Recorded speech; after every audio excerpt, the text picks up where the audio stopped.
Hello, everybody. I'm here with Coach Joe Tarasovich. He's a longtime football coach, assistant football coach, and head coach in the Erie, PA area. How you doing today, Coach? I'm doing well, Mo. Thank you for coming over to my house and having this conversation with me. Yep, I'm glad to be here with you. Thanks for taking some time out your schedule.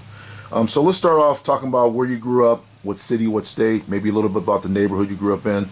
Well, I grew up in, of course, Erie, Pennsylvania, and I Mm-hmm. grew up in what I call a tough area. I grew off of 24th and Wallace there, and again, it was a good area when I grew up. The families were all taking care of each other, but it was a Mm-hmm. tough area and stuff like that. So I remember we didn't have basketball hoop at my house and stuff like that, so I'd run over to 23rd Nash Okay. because we had a park over there Right, right. and stuff, and we'd play basketball there. And of course, I was very lucky. I mean, I'm talking about players like Marty Ojahouse, who had played at Prep, Walter Stone, who played at Academy.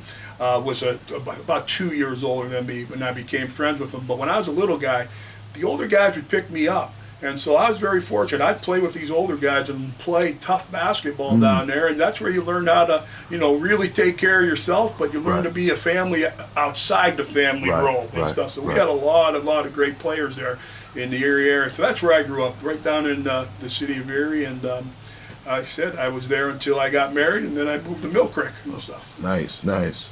So tell me about your family. Did you grow up with both parents, siblings? My dad died when I was 2 years old. Okay. Okay, so I have an older brother. He's about 12 years older than me. He's the oldest, and then I got a brother that's 4 years older than me. And then there's me, and then there's my sister.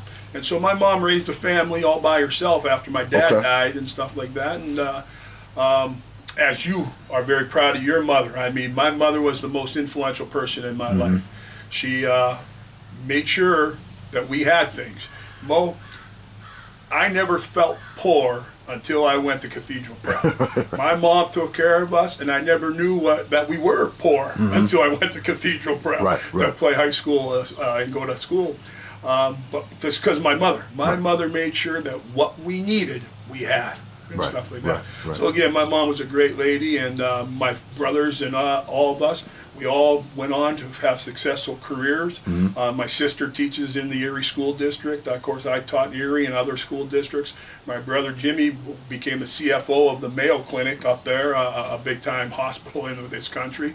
And my brother Jack worked for GTED, GTE, and Data Services, Okay. and moved around the country and stuff Right, like that. right. So we were all successful, but it all stemmed from my mother, because when my mother became a preschool teacher, she'd have to go to school at night. And so she taught us the value of an education, because we had to make sure that we were, she'd come home, get the meal on the table. Then she traveled to Edinburgh at the time and stuff to get her Right, associate's degree to become a preschool Right. teacher. And she taught I want to say for maybe about 30 years at St. Benedict's Daycare Center down there off the 10th Street. So, but she was a very influential person in my life, and I was very happy to have a mother like her. Taught me so many things. Right, right. Where'd you go to grade school at? I mean, like your. I went to St. John's Grade School up there off of 26th Street, Okay. 27th Street, and Mo, at that time, St. John's was a powerhouse, and I was very fortunate to go to St. John's. But just like anything else, I had earned my way there, and Right. my oldest brother didn't go to St. John's. My second oldest brother did go to St. John's. But when I went there, of course, just like any place, you've got great families that, because of their tradition. And so Right, right. when I went there, we won a lot of games, and I was coached by great people. My favorite coach that I ever had, his name's Dave DeSanti. He coached me as a JV player in basketball, and he was quite the gentleman. And matter of fact, I don't like to read. And Mr. DeSanti, when I was a little kid, knew I didn't like to read. Right. So he bought me 2, 3 books that I have till this day, and they sit on my Wow. dresser, and little messages that he wrote to me as a little guy to just say, hey, Joe, enjoy this. And he knew the type of books to get me, a little bit about sports, Right, right. a little bit about the Lord, and stuff like that. So, but he was very influential. Then I played for a guy by the name of Dr. Garvey in varsity basketball. I played for a guy, Bobby Hoffman, who is quite a coach in Right. in football and stuff like that. And of course, Bob, it's how the circle of life goes around. I played for Bobby. Then Bobby ended up coaching for me later on in my Right, coaching right, career. right. So, but it's a good career. Like I said, My 8th grade team was a powerhouse. We weren't big. I mean, I was probably the biggest kid at 5'7", maybe 135 pounds in for football. And we went undefeated and unscored upon and stuff like that. But we'd have, I think it was JFK, I think, at the time. I think, I'm trying to think of the coach's name, Ed Darnell, I think. Yeah. Ed Darnell. He'd come by and just say, we want to scrimmage you, we want to scrimmage you. Well, one night Coach Hoppins told him, well, get your team up here tonight, we'll scrimmage. And boy, it was a dandy of a scrimmage, boy. They had some, heck of Levon Rowan and his brother, and then D. Barry. I'm trying to think of D. Barry's first name, but they had some great players and stuff. Man, there was him going on that game, huh? And stuff. So we went undefeated, unscored upon, and won the Erie Catholic and Diocese Championship. And then in basketball, that year we went undefeated and won the state title and stuff like that. So we were pretty doggone good athletes and stuff like that. And I had a lot of good friends: Jimmy Sturm, Bobby Neese, Mike Furman played at Academy with under Coach DeTulio and stuff like that. So we had some good athletes, and I think that's why we were. But we were competitors. We were little dogs. Right. You weren't going to mess with us and stuff. But we played physical and tough, and it was all because of the coaching, but also because of our upbringing and stuff like that. Yeah. And where you grew up at. Yeah. So you go on from St. John's, you go to Prep. What are your memories of Prep? What did you play at Prep? My first 2 years, I played football at Prep. I played, of course, freshman football. I was their quarterback. And at that time, I also dabbled in the cross country. I ran some cross country meets as a freshman. And Mr. Sertz, who's a pretty popular name in this area here, allowed me to run in 2 or 3 meets. And I did pretty well in those meets there. And I was grateful for the opportunity. Then my sophomore year, I played quarterback, and I got hurt and stuff like that. So that was a devastating time in a young man's career, as you would know. You get hurt, you play football, and so you're sitting out. I think I sat out most of the year, but I got back, luckily, in time for basketball. And so then I played JV basketball and dressed for the varsity, which was an honor. At that time, if you get the chance to dress on the varsity team, you were very fortunate and stuff like that. And that was the year that, like I said, Academy was a powerhouse. Vincent was a powerhouse.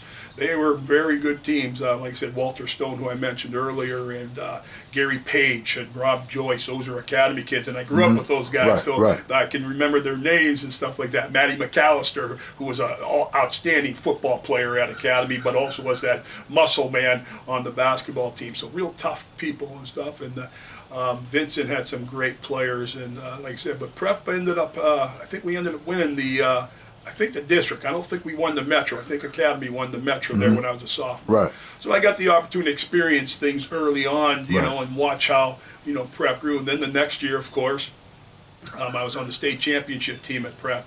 Timmy Gore and Andy Cicini, great athletes, great basketball players at Cathedral Prep. So I was very fortunate to be part of that team. Again, that team was a tough group of kids, all right? And so probably our practices were tougher than sometimes the games. I mean, we had some tough games, don't get me wrong, but our practices, like I said, they got down and dirty, and I think that's what made that team so strong, because they knew they were playing against tough kids every day and stuff, and good basketball players. And then the next year, of course, my senior year, I played basketball again and stuff like that. Of course, like I said, after my sophomore year, I didn't play football anymore, which was a bad decision on my part. And that's where I say having a father figure is so important. Because my mom, like I said, she's a very, very powerful woman in my life. She didn't know much about sports. She'd come to the game and support you. But having somebody tell me, hey, you're not going to be 6'3", 6'4". Everybody thought I was going to be that tall and, concentrate on basketball. I've been better off playing sports, and that's what I tell kids all the time down here if I get to talk to them one-on-one. Hey, play the sports that you can. And just like my son, he really was a football player, and that was his first love. But I told him, you're playing basketball through your high school career, because guess what? Football's over anyways and stuff like that. But you play, and like I said, you got to play those sports and stuff like that. So, but yeah, we had a nice, my senior year was a nice, season and stuff like that. Then after that, I started coaching, believe it or not. Well, I was going to go play basketball at Mercyhurst College. There was a coaching change. And I just was a little uneasy with the coaching change, and I didn't really have to play basketball anymore. And so at the age of 18, 19 years old, I went back to St. John's and started coaching football and stuff like that. So I started coaching at a young age. And were you the head coach then? I was the head JV coach. Okay. Coaching 4th, 5th, and 6th graders and stuff. As a matter of fact, the guy that hired me, John Birchtold, John was a coach at St. John's, but then he went on to coach at Cathedral Prep and as a head coach there and stuff. So, yeah, so that's where it all started, coaching and stuff. And then I went through St. John's, and I think it was probably in 1984, we won the league championship. And then in '85, my team, which it's my favorite team ever. I had 13 kids on the team. That's it for football. And we ended up playing, of course, Coach Holland was coaching at Blessed Sacrament, and he and I became really good friends. And of course, as you know, you played for both of us. In '85, he left Tech and came back to coach Blessed Sacrament and stuff. And his son was playing my quarterback, Brian Holland, and stuff. So we got to play each other in the city championship. And he had a powerhouse team. He had Eric Kuhn and David Ashton and guys that went on to Vincent and stuff like that. And they were a powerhouse. So they beat us in the league, and then of course we got to play in the city championship. But we beat St. Andrews in the semifinals. And I still think it may have been the first overtime game ever played in Erie. In high school or any level. At any level. And we ended up winning. I think it was 12-6. I think we won, and of course it was a great game, exciting game and stuff. So, but I always said that was a championship game because we really didn't have a chance against Blessed Sacrament. I tried to convince my players that we had a chance and stuff like that.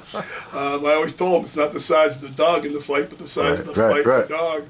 And so we went after him and stuff, but Coach Hall was smart enough to know he'd get up 2 touchdowns and he'd substitute a little bit. We'd go score, then he'd bring his first group back in and stuff. But it was a fun game, and that was my favorite team I think I ever coached. A little bunch of 7th and 8th graders because they believed in what we taught. If I could have people watch our practices with 13 kids, we had a kid by the name of George Sampson, and George was my guard. And in the semifinals, he hurt his ankle. And of course, I said we only got 13 kids.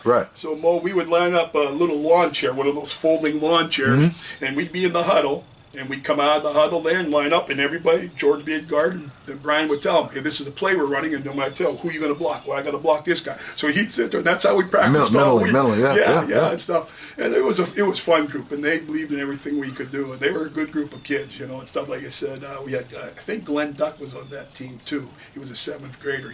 Glenn was a nice player out of Tech and stuff. So, yeah, so that's where it started off, Mo. And then after that, of course, the following year, Minna George asked me to join his staff and coach the freshman team.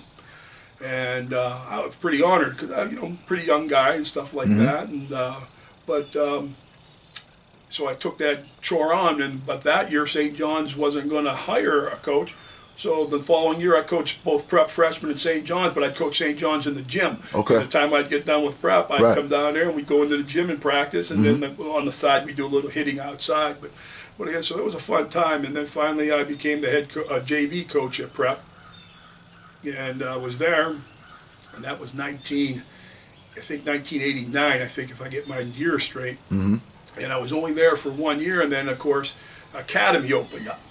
And my St. John's teams always practiced at Bakersfield.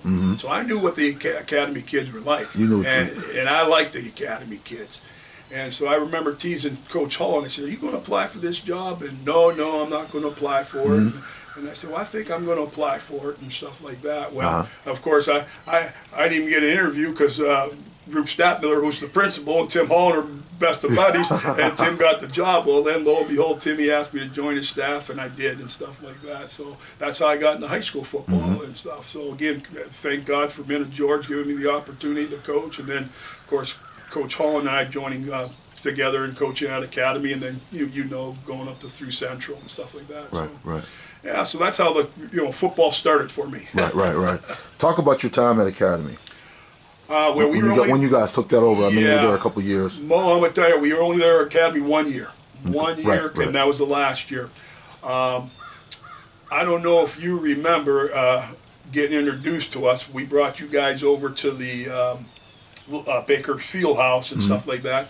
and you kind of asked me, hey, how are we going to be prep? And you were a confident young man. You could tell that way back when you were ninth grader going to be a 10th grader and stuff like that. And I remember looking at you and I said, Mo, we're not going to have any locks on our lockers in here, because at the time when I went in, you had locks on your lockers. And I said, we're going to become a family. We're going to trust each other. And you kind of looked at me and I said, I guarantee you, we're not going to get anything. No one's going to steal anything from anybody. And of course, I don't want to tell the whole story. But again, I let you know we are going to be better than other programs because we are going to be a family. And that academy group of kids really, really bought into us that year. And I don't know if you remember, Harry Izabicki was the quarterback at prep. I was still working out with him, and you called me and we started working out together. You, me, Harry, and a few guys and stuff. And that was a fun summer because I mean Harry was throwing the academy receivers and with you and stuff. It was a great summer and stuff like that. So again, I always try to make sure that my players, knew that we were a family, and it starts there. If you can believe you can become a family, you're going to have powerful things happen and stuff like that. And you guys did. I mean, I tell you right now, I was on the prep staff. I think it was 84-0, I think, the year before. And you guys competed against that team. That team, I think, at prep lost in the state championship. They had Mark Tate. And at one time in the game, it was 7-6. Then it was 14-6, and we were losing and stuff. And we had them fourth down on probably maybe our 48. And of course, I was calling the defense and I jumped into the goal line, and we couldn't. We had to stop him. Well, I remember when Mark took off for a touchdown, that old man Tim Hall come running down to me, and he said, "Tell me you didn't jump in the goal line." I said, "Tim, I did. I had to try to stop him and stuff." But we only lost to them 21-6, and that was a great. You never are happy with a loss. We were, but the academy family, the academy fans, everybody was so excited that night. I mean, we walked off that field, and not only as coaches, because we could see how proud you guys were of yourself, and you were a young team. You weren't, like a lot of sophomores. Yeah, it's not like we came and you had a lot of kids coming back that were, we were a young team, but you guys competed. And that's all I ever said to my teams. Compete, and we'll be proud of you. And you guys competed that night. So that was a fun year. It really was a fun year. The seniors on that team, I think one was John Teal, I think, and John was a good leader. And he really, really believed in what we were doing. And we had Corey Delio, I think, was a center, I think, and a player. But we had some nice players. And, of course, like yourself and Eric Quinn, who ended up being a great running back. That sophomore year, he was a nose guard. Metro nose guard. And so we had to be creative as coaches and put people in different spots to be successful and stuff like that. Like I said, Billy Lyons. I don't know if he's all 4'10", maybe. But that day against prep, we lined him up at that outside corner, and we knew student body was coming there. And we told Billy, we're going to help you out with people running to the ball with you, but you got to come up and take that tackle out. And he'd come out and take up that tackle, and of course Billy made he'd get up and make plays. He was a tough little guy. Yeah, he was tough. He was a tough kid. But that was a good team, a good team, and we were excited. We were disappointed when the school district decided to merge Academy and Tech, just for the fact that we really believe probably your senior year, when that would have been 1993, we believe we could have competed for the AAA state title. Even we competed for the Quad A, but we really believe with that group of kids that we had, we could have competed for that team. And Berwick was the tough team at that time. That was what Coach Hall and I kept saying. We kept getting a little bit more film on them and trying to make sure that we were ahead of the game to think, okay, this is what Berwick's done over the years. But of course, when we went to the Quad A, we didn't get that. But we thought you guys could have competed then. Right. So you leave Academy, and then let's talk about your years at Central, when you guys went to Central. Yeah, so again, that was a challenge. I mean, people don't realize, I think, really the challenge that we had, because you're merging two rivals, and again, trying to now have the Tech kids stop this, really, I shouldn't say bickering, but almost questioning, am I going to get a chance over there, because we were coaching from Academy. And we told everybody, hey, you're going to get a chance. There's no doubt about it. You earned it. You earned that chance. And it all worked out. But at that first year, we ended up with about over 100 kids from 9th to 12th grade, and that was a lot of kids to coach. But it was a good year. It was a good year. We had a pretty solid schedule.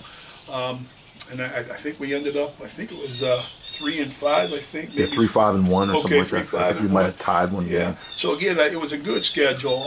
We started playing some good teams, out of Pittsburgh. I think that year we played Montour. I think in '92, that would have been '92, that first year at Central. And then, of course, in '93, your senior year, we knew we had a good group of kids with, of course, all the kids that we got to merge together and stuff like that. And it was just making sure you guys believed in yourself. And, of course, there was still that daunting task that no one beat Prep in the Erie area for many years. Yeah, it was a long time. And but we had to take it one at a time, and you guys were a good group. And of course, like I said, I always tell people you were a good leader, and the kids followed you. But we had not only you, Rob Barney was a good leader. We had Kevin Clem, who was an outstanding leader on defense. And so again, we had a good core of leadership, and you guys were like this. There was no questioning, Mo, because your first year at Academy when we coached, you were the Metro passing leader that year. And I always laugh when people said that we didn't like to throw the ball, but you were the Metro passing leader. Right. But you bought into us. I don't think you were the Metro passing leader your senior year, but I'm going to tell you right now, you knew that we were a balanced team. So when we had a throw, we had a throw. And for example, we played Elyria Catholic out of Ohio, and they were a stud team. And that night they came up to the stadium. They were stuffing the run. They were stuffing the run. Well, we decided, I told Coach Hall, Coach, we're going to start throwing the ball. And we start throwing the ball. And of course, we knew we were confident with you. We beat them that night because of our passing game and stuff like that. And that's what we were. We were a good team. And you guys never, really questioned about what we were doing. You guys believed in what we were doing, and everybody shared responsibility for the wins and stuff like that. So '93 was an outstanding year. I mean, I know so many people talk about it. Us going through all those games, and then of course, again, talking about throwing, you and Rob Barney had a big completion to beat Prep. I mean, I think it was a winning touchdown and stuff like that. Of course, Prep was such a competitive school, and we knew that. But for you and Rob to hook up, it's a big win and stuff. And then in '94, I became the head coach. I always kind of felt like I was running a lot of the show when I wasn't the head coach. But Tim Hall and I had a great relationship, so Tim stayed on with me, and we continued that relationship. And in '94, it was going to be tough replacing you. And we knew that and stuff, and we're looking around, and of course I think your brother maybe at the time was only going to be a freshman, I think, Jerry maybe, and he wasn't going to be the quarterback. Well, of course, then we start working out, and we got Lamar Owens, who was at that time the year before you was a receiver for you, and a flanker for us a little bit, and we start moving him there, and then that gave me a little bit of the idea now we can run the option a little more. We dabbled with you a little bit and stuff like that, but not as much as that year. Plus, we ended up running, and of course, people always thought we were running quarterback draws. Really, it was nothing more than we'd fake the power one way and bring our quarterback back with counter tray blocking. And Lamar was such an athlete. I mean, he'd take it to the house a lot of the time, or big yardage. So that was a big pick, '94, and of course that schedule year was probably the most brutal schedule at that time ever. And I'm talking, go looking at Prep schedules in the past. That year we played Warren Harding, which you guys played Warren and Harding in '93, which was a great win for us. As my mind starts to go, that was an outstanding win. But we played Warren Harding, and then of course we played St. Ignatius back to back. Right, tough. And the worst part is Phil Arnorado, who was a coach at Warren Harding, he and I became pretty good friends. And I remember the year that we beat them. They were ranked number 2 in Ohio, and we just got ranked as 8th going into that week that we played them in Pennsylvania. Well, you guys ended up beating them. It was a triple overtime game. It was a great game. And of course, I always teased Coach Holland that year that we beat him. He had more police officers around him, and we had to get escorted out of town and stuff. Well, the next year we go back over there, and we got to play them, and we end up losing. I think it was 21-14. And I'm laughing. I looked at Tim. I said, "There ain't no police officers around me this year." But so that was a big win. But that year that you guys that we played, I remember Phil grabbing me and telling me, "I don't want to be you next week because you got to play St. Ignatius. St. Ignatius, yeah." And they just lost like 40 or got a 44 game winning streak broken against them. Well, I never seen a high school team dress.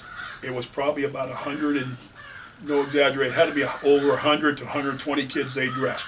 And they came marching on the field like little soldiers. If you watch like the China or the Russian army, right. They came marching out. And we always dressed about 35, 40 kids.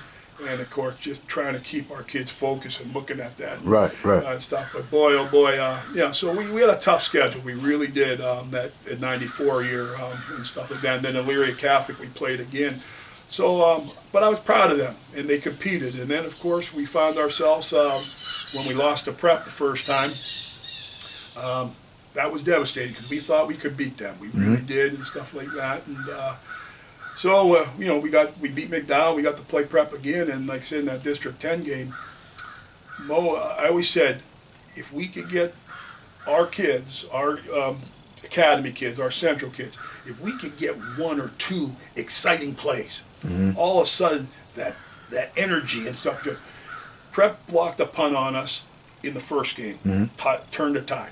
They blocked the punt and scored. They were up 7-0 on us, and I'm thinking, oh boy, this is going to be tough. Right. Well, lo and behold, the ensuing kickoff, they kicked off, and of course we had back there Chucky Carson and Randy Carson. And I'm trying to think, it might have been Lamar back there, but I really didn't care who you kicked the ball back to. All of them take all back. All were good. And of course, Chucky was only a sophomore, and I believe Minute George made a statement that he told his kid to kick it to Carson. Well, he kicked it to Chucky. And Chucky took it to the house. Matter of fact, no, I'm sorry, Roosevelt was back there. Roosevelt Benjamin was back there with those three.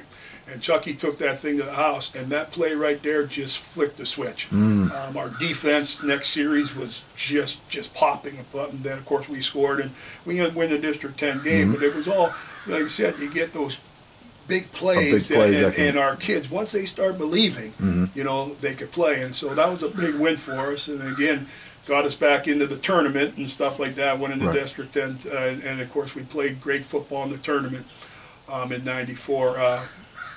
I think we played two of the biggest games at that time, probably in the city's history. We ended up playing Clearfield, and Clearfield at that time was 13-0. And they were running over teams and passing over teams. Their quarterback was great. And that was going to be the quarterfinals. And they had to come to Erie and stuff like that. And again, I just, as we watched them on film, I just thinking to myself and our staff, I don't think they saw the athletes that we have and stuff. And again, they did. We ended up beating them, I think it was like 48-0. And it really was a devastating game for Clearfield because, as a coach, I always, you want to compete and stuff, and I felt so bad for that other team over there. I was excited for us, and I'm thinking, okay, can we take this momentum? And of course, the next week we had to play McKeesport. Brandon Short was their stud All-American linebacker and lineman, but they were running, of course, the triple, and they ran it very well. As a matter of fact, I've had people to this day tell me that they were beating teams, from 15 to 30 points down in the Whipple that year. Well, of course, we had a really nice defensive plan. Kenny Brasington, who became my defensive coordinator, we really worked hard on it and stuff like that. And our kids really played hard. You got Roosevelt Benjamin, who was our Sam linebacker. Mike Hughes, who was our Mike linebacker. Bashan Stewart was our Will linebacker. We had Johnny Hare out of nose guard. I mean, just tough kids. Lamar and Chris Moss was in our secondary. So we had a lot of tough kids. And we were blitzing from every place and stuff like that. Well, that was one of those losses that we ended up losing 7-6, Mo. And of course, a great defensive battle for both teams. Both Right. teams kind of shot themselves in the foot. I hate using that term, but I'm going to use it. I think we ended up with probably about 3 turnovers that game, and they probably had just as many. But the way we lost the game, Mo, was probably the toughest. Their quarterback had to throw the ball. That thing went up in the air, and it looked like a punt, actually. And Chris Moss and I think Lamar were both there and stuff, and I think they might have ran into each other when that thing fell in that kid's hand, and he ended up going for a touchdown and stuff like that. And when I said then, like I said, Roosevelt returned a punt for us for a touchdown, and I just had a knack that sometimes PATs didn't work out for me and stuff. So, and of course, we had a bad snap, and I was hoping that Roe could have maybe plunged in there and stuff like that, but they stopped us. But it was a big game there, game, great game. Just like when your semifinals against North Hills the year before, you think of the names that the Central kids played against. Brandon Short in '94, the year before.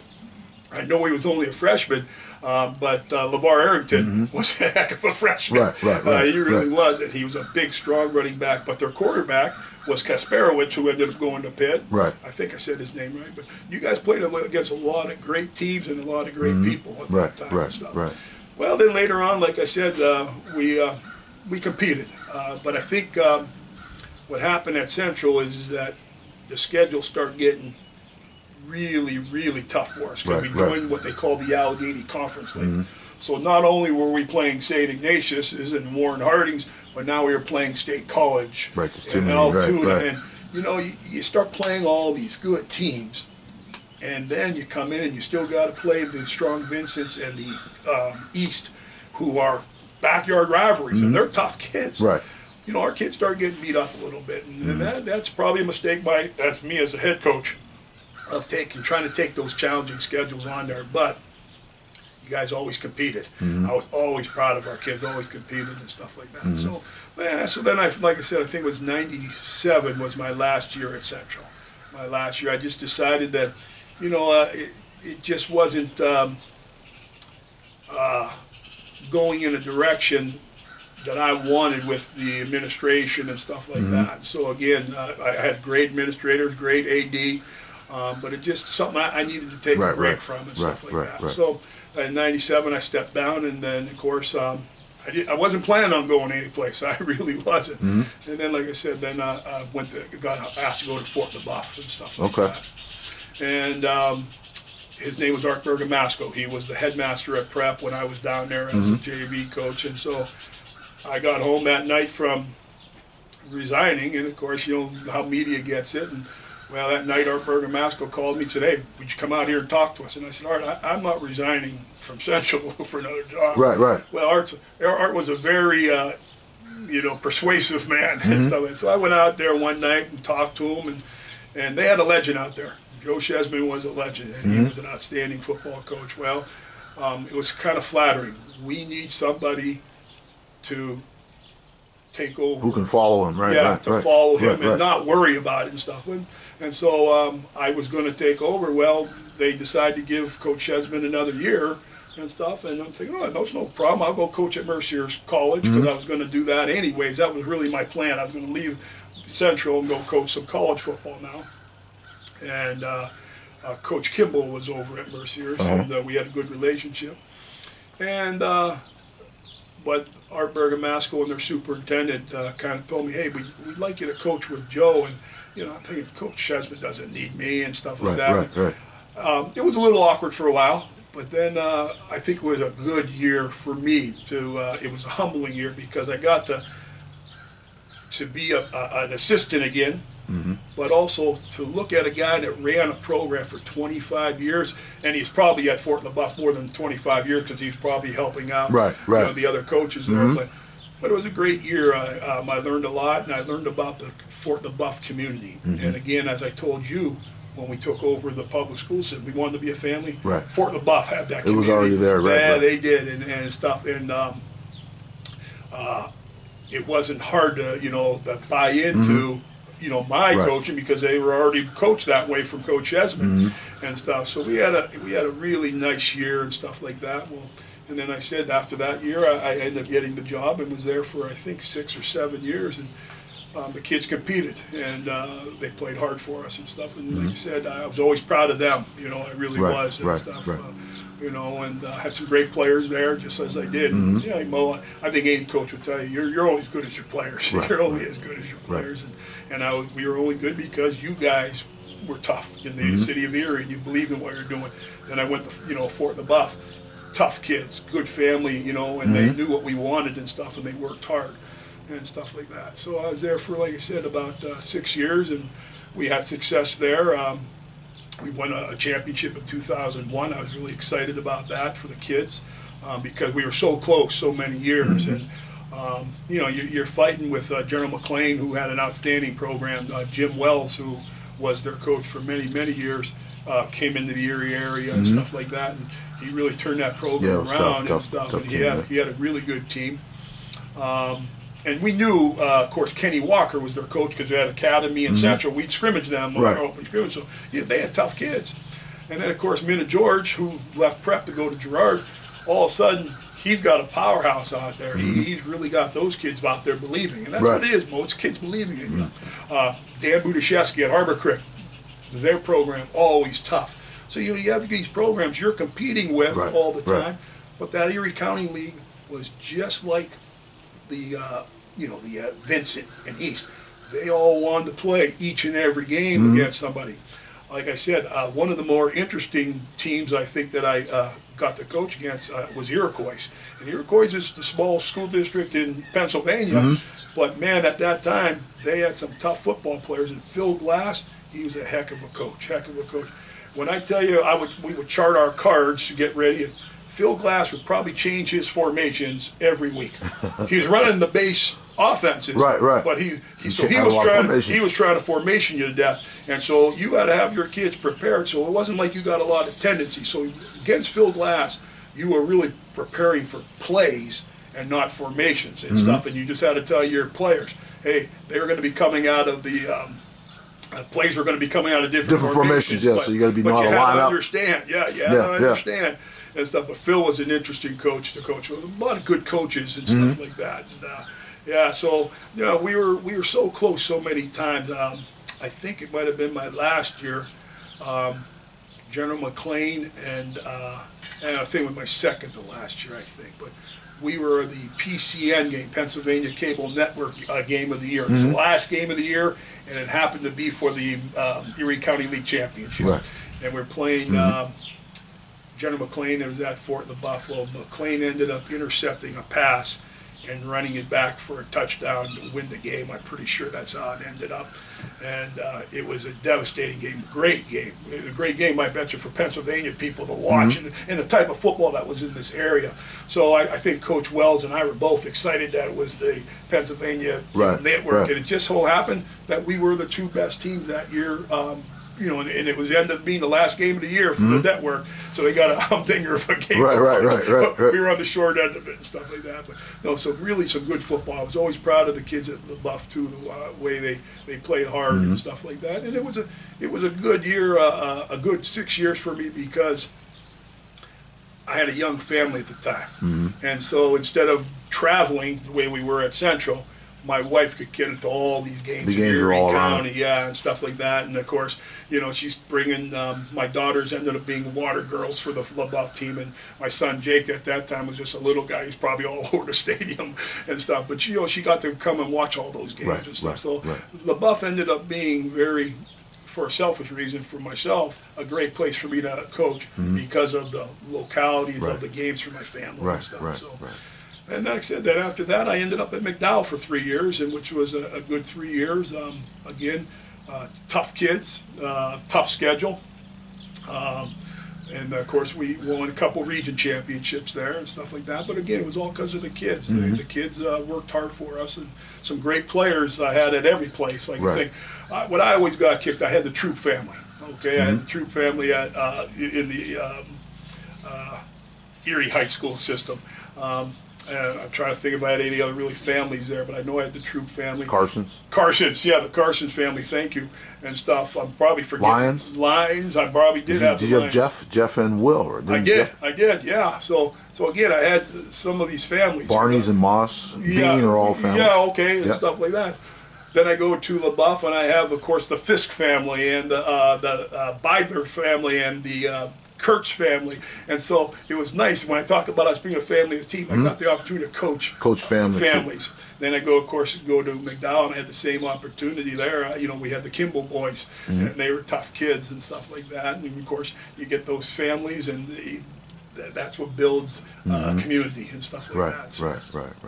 Yeah. Great. So, Coach, when you look back at what are you most proud of about your career, about it all? You've been a lot of places, coached a lot of places. What are you most proud of? Well, I guess I'm most proud of is that young men believed in the messages that we were sending.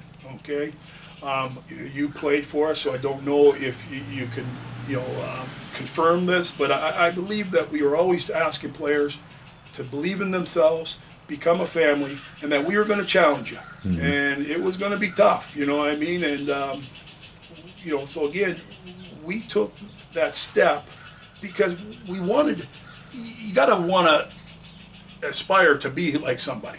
We wanted, when we left prep, Coach Holland and I both left prep, we wanted to make sure that the City of Erie kids knew they could be like prep. And so we looked at you and we said we were going to be, and we were going to beat prep. That was our goal. We were going to beat prep and stuff. And of course, you have Vincent and Coach Buffalino's teams, which were outstanding. So again, we had things to build towards, and getting kids to believe that. Just getting the players to always play as hard as they can and believe in what you're doing and stuff like that, and take the challenges we put in front of you. Mo, should Erie Central have been playing St. Ignatius, who was #1 in the state of Ohio, #1 in the country, that mythical champion? Should we have been playing them? No. But they had a crazy young coach that said, heck yeah, I'll play you, and stuff like that. And you didn't bat an eye. And those kids, they always competed and stuff. And that's all I think I'm the most proud of, is every team I've ever had competed. Right. Anything you wish you had back? Any moments and say, man, I wish we had that back? Wish that any of that, or are you pretty satisfied with everything? Mo, I always tell people, knock on wood, I forget the wins, and I mean, we did talk about wins, but the losses always haunt me. I know the first District 10 loss at McDowell haunted me. I hurt 13 kids, seniors, that were on that team, and I could go and name them all, I bet you, if I really sat down. But they believed in us, and of course, I didn't play the cards close to my vest like that. I went for 2, and it didn't work out for us. So again, a coach, when you hurt players that sacrifice for you, that hurts you and stuff like that. And those kids at McDowell were great kids. I mean, especially my first year. I mean, again, they were getting done playing for pretty good coach in John Cashone and stuff like that there, and they bought into what we were doing and stuff like that, and they were good kids. So I mean, that game there bothered me. Like I said, the game at McKeesport, when we lost to McKeesport, we thought we learned from the year before with you guys. I mean, we lost 15-8 with you guys down there, and we were well prepared. We thought we knew, okay, we got the kids prepared. But again, when you lose, I always say there's something as a coach you didn't do. There was something that you missed to get the kids over the edge, especially in the close games, and stuff. And so those are the things that have bothered me as a coach over the years, you know what I mean, and stuff like that. That when you're that close, what could have I've done different, my staff done different to get it over the hump and stuff like that. Other than that, no, it was a great run. I enjoy coaching kids, and I love when they believe in us and what we do. Right. So of all the kids from Academy, Central, Fort LaBeouf, McDowell, Prep, St. John's, we're all sitting in front of you right now. What would you say to them? I tell them thank you. Number one, when I start and think about, like at St. John's, I had, of course you got families there, 13, 14 kids. I think the most I ever had at St. John's was like 17 kids. And at that time, the parochial league was pretty strong. I mean, there was teams that had 30, 40 kids on there. And I remember the one year, because the Catholic schools sometimes would merge. Bill Flaherty came to me, and he's my former basketball coach, and one year he asked me, hey, why don't you merge with Holy Rosary this year? And Holy Rosary and St. John's are so close. I said, as long as I'm the coach of St. John's, we're going to be St. John's. And of course, another dumb move by me. I don't know if you remember, I already mentioned Glenn Duck, but we had Glenn Duck at St. John's. Kaleza was my star lineman and stuff like that. Some tough kids. Well, they had Tim Colicchio, who ended up being one of the greatest running backs at Prep and stuff. So I'd have brought Colicchio and Duck in the same backfield. We probably would have won the championship that year. Right. We lost the championship game that year at St. John's. But again, you know, I would have to tell them, hey, you were coached by a stubborn guy who really wanted you guys to believe that you were that good. So at St. John's, I was always proud of him. Of course, like I said, my son, I went back there in 2010. Joey Gabbard, who is a local coach now, I think he's at McDowell. He stepped down to go coach, I think, at Vincent, at that time. And the parish asked me, say, would you coach this year? And I'm thinking, oh, yeah, I'll coach and stuff. And of course, you know, we ended up going undefeated and winning the city and diocesan. But again, this is because of the players and stuff like that. But it was a lot of fun. But that team only had, I think, like at that time, and we were merged with Holy Family, Lutheran Memorial, and St. John's. Those are the three schools that came together. But I think we only had 18 kids on the team with those three schools and stuff. But we had some really good players there. So again, I always enjoyed the challenges and stuff. Team at Academy, I tell you right now, just looking at your face and the faces there, you guys are kind of in awe, if I can use that word, hey, we now got this coaching staff that wants us to do what, you know, and stuff like that. Right. And we're going to do this and we're going to do that. And there might have been some things maybe you didn't maybe believe in or something like that, but you knew that we were impressing upon you what you're going to do, and you guys did it and stuff like that. And we practiced hard. And then, of course, thank you for bringing together two communities, Tech and Academy. You know, that was a lot of kids had to do that. You know, coaches were in charge of doing that, but we had to get the kids to believe that. So again, it's always that thank you. I thank Fort LaBeouf for giving me the opportunity to take over for Joe Chesman, and also I'm very fortunate that, like I said, I got to work with him a year. Right. Coach Chesman is an outstanding coach, outstanding gentleman, and stuff like that.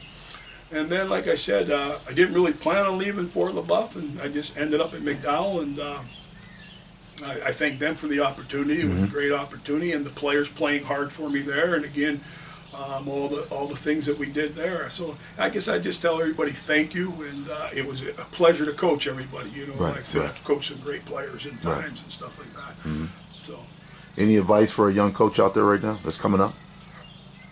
Mo, I would say as a young coach, don't be afraid to go talk to older coaches, even if you think they're just disconnected from the game, because you know, philosophy doesn't change. You know, like I said, you know, mine was always about family, and I don't think those changes. Like I said, on my shelf over here, I got books from John Wooden, you know, Tom Osborne, Joe Paterno. You know, I tell you right now, their philosophies, and especially John Wooden. I mean, his philosophy, it would work nowadays. All right, and it was about making kids understand, all right, that you were cared about, and it's a family. So don't be afraid to do that, and also, whatever you're going to do, whatever your philosophy is, stick to it. I always hated seeing young coaches in my time, especially when I was coaching against them when they were starting. One year they were, you know, a wing T team. Next year they're an I team. I always said you got to believe in what you're doing, because if you're changing, guess what? Your players are now thinking, hey, what are we doing this for? You got to believe in what you're doing. And it's going to be successful if you believe in it and stuff like that. So. Right. Anything else you want to share, Coach? Anything else you want? Well, I can't think of anything. I hope I mentioned a lot of players' names. I had some great players over the years, and I thank them all because Right. I'm where I'm at because of the players. Right. Last question. I know I'm sitting there. I can feel your intensity. I can feel it. Where do you think that comes from? I remember when I played for you, but it's been 30 years. Yeah. Mo, I'll go back to being I'm going to use the word poor boy in an area that I always wanted to, if I want something, I got to go get it. Ain't no one going to give it to me, and stuff like that. And so I was very fortunate to coach or play at St. John's because I was still a poor boy, and many of the players that were with me, we were tough kids.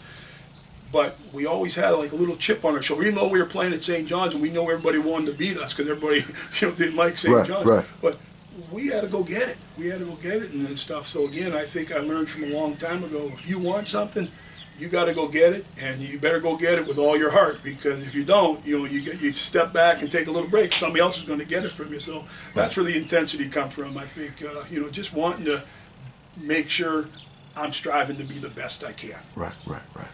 Well, everybody, hey, thanks. This was Coach T, Coach Joe Tarasovich. And I also got to say thanks to Eric Quinn, because I wanted to get an interview with you for sure, but he also reminded me, Mo, you got to interview Coach Tarasovich, so I got to throw it in there. I tell you, Eric's a good guy. All you guys are good guys and stuff like that. It was an honor last year, having them recognized the 93 team. And I think it was Joe Muldrew that got Eric on the phone for him. Yeah. Eric's in San Diego? Somewhere out in California, yeah. And I remember he did. Joe didn't tell him who was getting on the phone. Once I said, "Hey, Eric, Coach T." So this old voice of mine, I guess it's still the same. Thanks, Coach, for your time. Appreciate it. Appreciate you having me, Mo. Yeah.